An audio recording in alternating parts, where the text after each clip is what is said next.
English premier লিগের মধ্য সপ্তাহের ম্যাচে আলাদা ভেন্যুতে খেলতে নেমে জয়ের স্বাদ পায়নি চেলসি ও ম্যানচেস্টার ইউনাইটেড।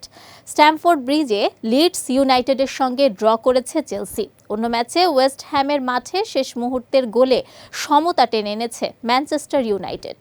গতকাল স্ট্যামফোর্ড ব্রিজে অনুষ্ঠিত ম্যাচে লিডস ইউনাইটেডের বিপক্ষে শুরুটা করুণ করেছিল চেলসি। প্রথমার্ধে কোল পালমারের পাস থেকে জোয়াও পেদ্রো নিখুঁত ফিনিশে দলকে এগিয়ে দেন। দ্বিতীয় হাফের শুরুতে পালমার নিজেই পেনাল্টি থেকে ব্যবধান দ্বিগুণ করেন। তবে ম্যাচের মোড় ঘুরে যায় অল্প সময়ের মধ্যেই। 6 মিনিটে 2 গোল করে সমতায় ফেরে সফরকারীরা।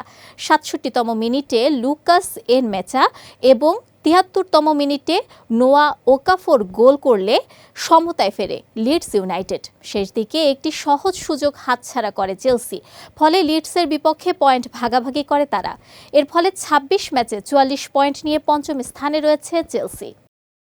এদিকে রাতের আরেক ম্যাচে ওয়েস্ট হ্যামের মাঠে কঠিন পরীক্ষায় পড়েছিল ম্যানচেস্টার ইউনাইটেড। টানা 4 জয়ে আত্মবিশ্বাসী দলটি 50তম মিনিটে টমাস সৌচকের গোলে পিছিয়ে পড়ে। ম্যাচের শেষ ভাগে হারের আশঙ্কা জেঁকে বসেছিল ইউনাইটেড শিবিরে।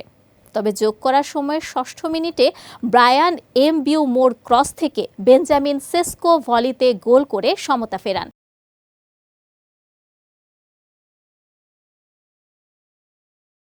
এর ফলে 26 ম্যাচে 45 পয়েন্ট নিয়ে চতুর্থ স্থানে আছে ম্যানচেস্টার ইউনাইটেড। আর সমান ম্যাচে 24 পয়েন্ট নিয়ে টেবিলের 18তম স্থানে রয়েছে ওয়েস্ট হ্যাম।